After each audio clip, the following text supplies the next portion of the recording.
The story begins with Donovan snapping Linda out of her daydream, and he asks if she is still working on the report.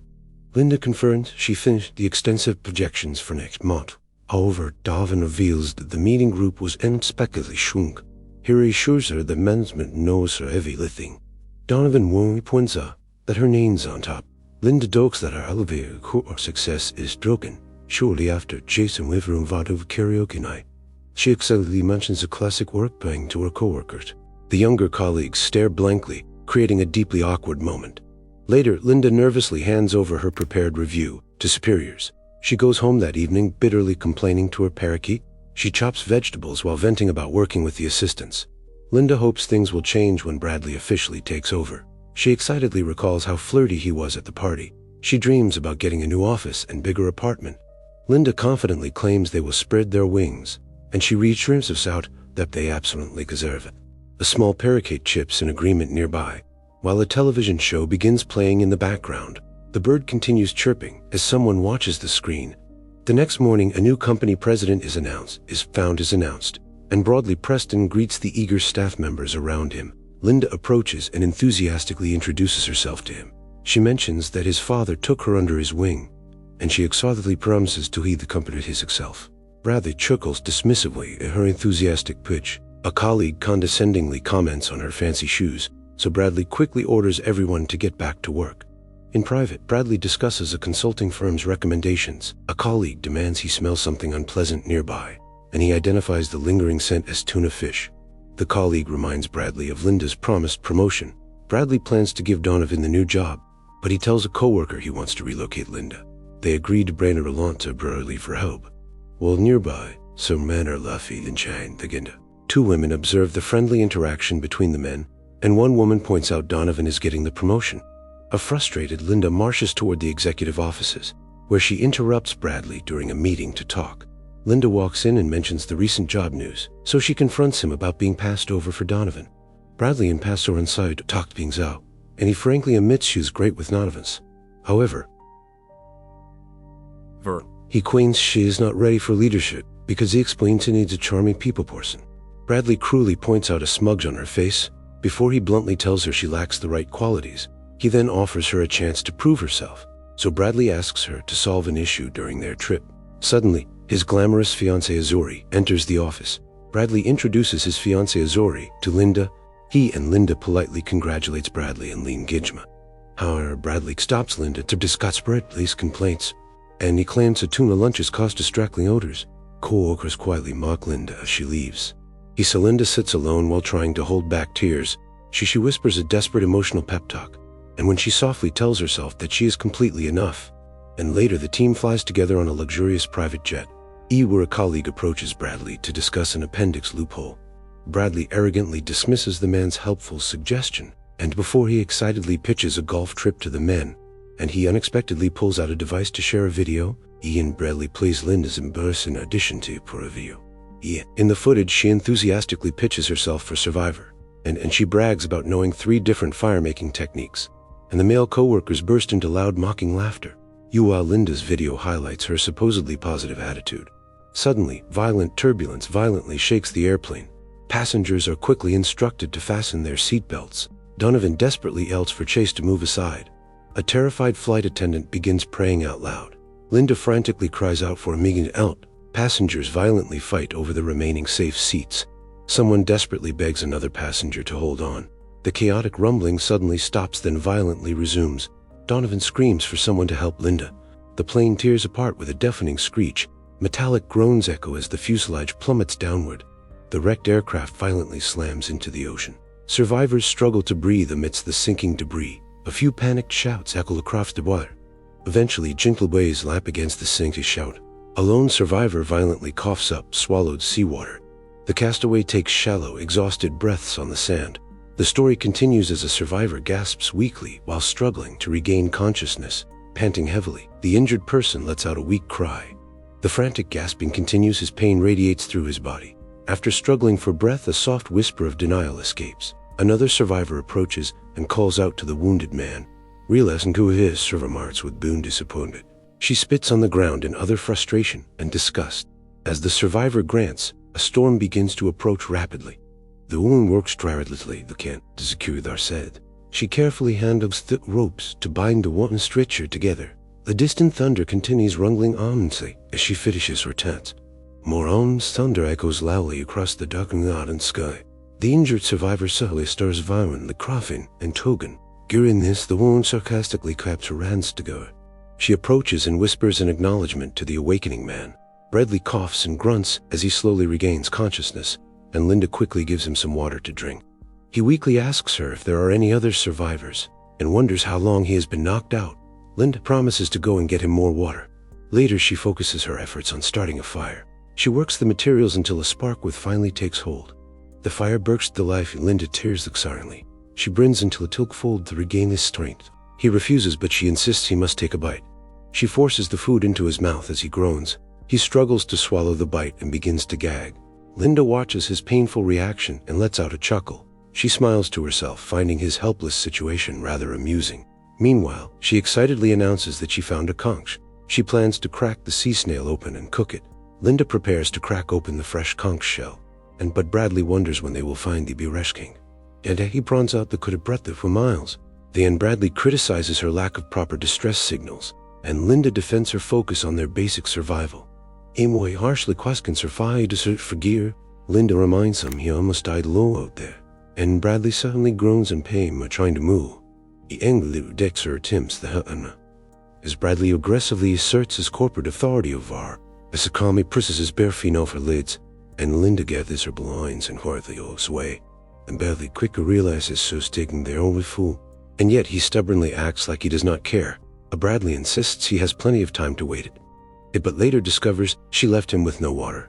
Swarming insects and strong winds begin to torment him. It's so desperate, he drags himself through the dense jungle. Exhausted and dehydrated, he loudly screams her name, and he continues to struggle weakly through the thick foliage. Bradley struggles and wheezes heavily on the beach. As Linda bluntly reminds him, they're not at work. He chuckles nervously, glad that she's Lindley returned. She sharpens a stick, preparing for a long wait. Bradley does his accounting point and successfully. Anger burns up her denied job promotion. He cowardly blames the difficult decisions of a boss. Deep in the thick jungle, Linda cracks a new creature suddenly cracks the branch and squeals. She breathes deeply to calm her rising anxiety, and quietly taunts him Peggy to reveal it to her. Some low ruffling causes her gasp in fear. The wild beast shrieks from the dense underbush. It fiercely roars and sniffs the surrounding air. Linda shouts out loudly as the confrontation begins. The massive boar charges with a terrifying roar. The wild boar aggressively attacks, causing a panicked struggle to survive. And screams pierce the air as the confrontation reaches its peak, and the beast lets out a final roar before being defeated. And then after catching her breath, she calmly asks him about hunting. And whispering quietly, she admits that she actually enjoys the thrill. Later, Linda and Bradley eagerly devour the freshly roasted meat. Joking about bringing home the bait was absolute nothing. Bradley chuckles, nodding that she'll literally provide the meal, and Shang laughs to find humor in their strange new reality. Next morning, Linda cheerfully enjoys the beautiful island scenery. She feels entirely at peace or actually devour. Taking a deep breath, she stretches and races to more breeze, and suddenly a loud rumbling sound echoes across the distant sky. As she quickly hides, hoping they haven't been discovered just yet. Bradley later greets her as she returns to their campsite, revealing that she spent the entire morning exploring the dense jungle. The story continues as Linda happily prepares a drink. Impa Bradley questions her strangely passive attitude, as he wonders why Esker is not arrived yet. He angrily insists that he take action. He suggests building a raft to find shipping lanes. However, Linda firmly rejects this dangerous escape plan. So Bradley complains that he hates being trapped here, how he whines about his ruined face and skin, and frustrated, he gets up to leave the camp, and he reminds her that he is a powerful CEO, and in a fit of rage, her officially fires her. And he decides to build his own shelter nearby, and so he starts gathering rocks and sticks for construction. He confidently assumes survival will be incredibly easy, but the building process quickly proves to be exhausting, and he struggles to carry the heavy palm leaves. As desperate attempts, survival leaves fail. Next morning, Linda cheerfully greets him. He ignores her and groans in athlete misery. He desperately searches the jungle for a foal. In delirious from hunger, eats a large bug, and the disgusting taste immediately makes him violently gag. And panting heavily, he realizes he closes away the loam. He slowly approaches Linda's well-maintained camp, and she greets him with a polite, knowing smile. And he stares hungrily, impressive food smile. As he admits to do it in fruit. Linda kindly shows off a large nice chiffon. Also Bradley swallows his pride if early purchases. She cheerfully gives him the job back. Bradley admires the beautiful camp sap, and admits he greatly underestimates Linda. She considers his pleading off at the seat. Bradley suggests Wickings a teen smite, but Linda finds her something respite your amusing. He humbly asks to join her for lunch, and then begs her repeatedly for some food. Linda slightly asks what he will do in return. She pauses, letting the awkward tension build up. Linda jokes and tells him to keep his shirt on. She finally gives him permission to eat the food. Bradley groans in pure ecstasy while devouring the meal. Later, Linda suggests they take a walk together. They carefully navigate a tough spot on the trail. Bradley struggles but manages to climb up successfully. They reach a high vantage climb overlooking nothingness. Linda shares a foraging tip about poisonous berries, demonstrating a skin reaction to avoid eating them. She points out a dangerous patch of poison vines. While surveying the treacherous terrain of the island, Bradley and Linda decide to head back carefully. Suddenly, Bradley loses his footing and slips off a steep cliff. Linda desperately reaches out and grabs his hand just in time. She manages to pull him back up to solid ground. Later, Linda proudly shows off a bunch of green bananas. She roasts a moule flour to mathematical. Bradley takes a bite and is amazed by the incredible incredible taste. Linda then presents a special fermented beverage she made herself. She asks if he is ready to get drunk together. They eagerly share the drink and laugh uncontrollably. Bradley talks about missing his pet bird back at home. The conversation shifts as Linda reveals her previous unhappy marriage. She casually describes her late husband as a cruel man.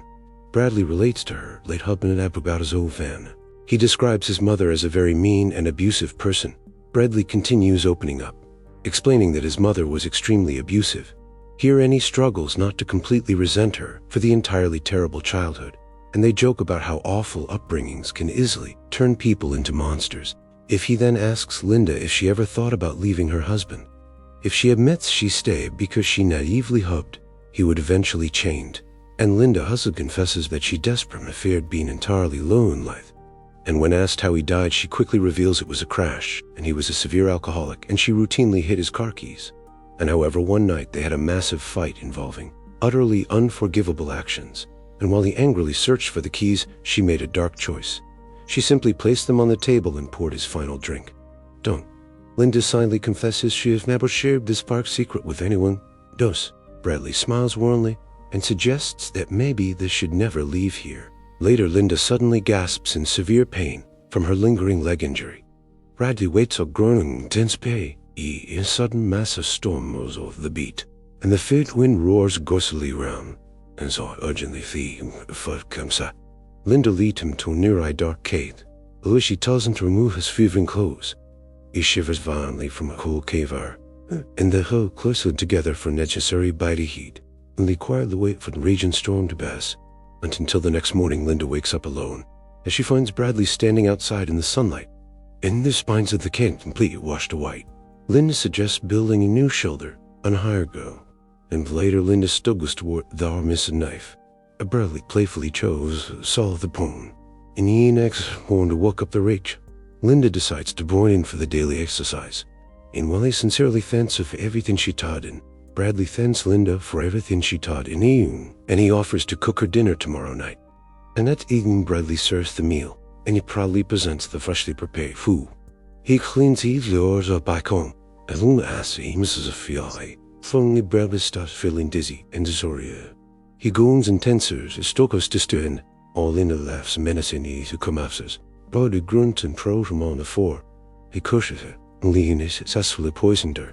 However, he couldn't realize his real mistake. He crawls outside and groans in pure agony. As Linda approaches him slowly while he lies helpless, he grunts loudly while squirming on the ground, and he pants heavily with the round fits of retching. He weakly claims he only wanted to knock her out. Bradley tries to apologize to the brutality, and Linda tells him to stop, feigning forgiveness. As she admits, she ignored the food's berries, and she notes he failed to use enough deadly berries. Linda comforts the crime man, offering him help, and before she casually informed him that things will permanently change, she offers him food, but he declines it. He says he wants its inability to accept losing total control. Linda explains it's difficult in taking orders from him, Die Anchovies poison with dangerous octopus neurotoxins. And die Shikot the Vems Waitrahu Wiku. It and the condiments his wrath but notes a fail for. She intentionally withheld the kushu doesn't to take from him. Into she assures him that the temporary paralysis will pass. She begins a story about a disobedient childhood dog and explaining the unruly pet was always running away from home. And her father eventually decided the wild pet needed fixing. Linda coldly remarks that Bradley is now permanently stuck, and she mocks his previous role as an abusive boss. She suddenly begins to painfully torture the bound man. Bradley wails in muffled agony as the knife slices, and Linda chuckles sadistically at the sight of his blood. She casually throws a dead rat onto his body and warned him never to mistake her apparent kindness. Sometime later, she cheerfully greets the completely broken man. She taunts him for his prolonged and gloomy silence. She promises to prepare a special treat for him, and Linda walks away to build him a small fire. Suddenly, she gasps as Zuri unexpectedly calls her name. Zuri cries out in joy after finding her alive. The desperate rescuer immediately asks if Bradley is nearby. Zuri explains she independently hired a private search boat. Linda lies and claims that Bradley is doing perfectly. Linda frantically searches the area for Bradley, but she soon tries to grab her packed belongings. The man promises they have plenty of food, and he mentions contacting a search party very soon. He guides them toward a supposed jungle shortcut, while Zuri talks happily about returning to civilization today. Linda casually pauses to retire loose shoelace, and to tells the pair to walk ahead alone. Suddenly, terrified screams echo through the dense jungle. The hapless rescuers plunge into a deep trap. They desperately beg Linda for her immediate help. However, Linda ignores them and returns to camp instead. She calmly announces that dinner is finally ready, before heavy rain begins to relentlessly batter the camp. Bradley discusses hunting for some fresh protein soon, yet Linda flatly refuses, claiming she needs a break. Bradley complains that he cannot hunt completely alone. Zuri desperately comes out for Linda from afar, and she groans in intense pain on the ground. Strained gasps echo as she struggles to move, and she weakly wails Linda's name into the air. She demands to know why Linda attacked her, and she threatens to expose Linda as a murderer. A sudden scream rips through the tense air. All heavy beasts snort loudly in shins, and the crack echoes found by Kugspiels, and a terrifying goat curses the Gark Iri Salas. A guttural shout signals a very ghoul struggle as someone gets heavily or trying to bug free. A long silence gaps after the violent encounter. Meanwhile, Bradley asks where she has been hiding herself, because he senses that she knows what is happening. He directly asks if she killed the woman. Bradley interrogates Linda, but she claims her victim slipped away. She admits hiding this because he would never believe her. He cruelly questions if her husband's death was an accident. This accusation pushes her over the edge into nervous laughter. A furious physical struggle suddenly breaks out between the survivors. A sharp blade clinks as they fiercely grab improvised weapons. They brutally attack each other, growling loudly in intense pain. Linda gasps for air during the exhausting and deadly confrontation. Bradley curses her out as they continue their vicious grappling. A sudden sickening crunch makes one of them scream loud. Their desperate wailing echoes wildly as the bloody struggle persists. Bradley exhales angrily, completely exhausted from the relentless physical fight. Taking a brief moment, he breathes heavily to gather strength. Linda shouts curses at him before launching another fierce strike. She shrieks in absolute fury, completely refusing to back down. Linda searches the area as her frustrated shrieks echo. Bradley continues to sprint away, panting heavily in the dark. He desperately pushes forward, trying to escape his relentless pursuer. Exhausted, he grunts and calls out for any nearby help. He continues to struggle, wheezing as he seeks a refuge. He desperately knocks out a door before forcing his way inside. Once indoors, he gasps in absolute shock at his discovery. Linda casually remarks about the civilized wonders of working refrigeration. She chillingly reveals that she destroyed all knives except one. Bradley makes a sudden frantic move, resulting in shattering glass. Linda calmly explains that this luxurious house belongs to a billionaire. She confesses they actually could have been rescued much earlier. She admits she deliberately hid because she needed more time. Linda details how easily she broke in at Drebrel and Linnet. She chuckled softly while reminiscing about her twisted secret actions. Linda reminisces about the peaceful time they were alone together, and she admits their quiet isolation only lasted for a short while. She insists she never planned the horrible tragedies. A memories of the others screaming echo through her troubled mind. She calmly asks Bradley why they were their own survivors, and she suggested their survival was written in the stars. Slow footsteps about as the tension rises between the two, and Bradley begs for his life as the shotgun theme. He cries hysterically and admits that he was a monster, and through his tears he confesses that she finally broke him. He desperately claims to have changed because of her influence, and Bradley tells Linda she is the most incredible person ever. He acknowledges no one ever took the time to teach him, and he insists he feels a deep love for her now. He passionately suggests they can make things work right here.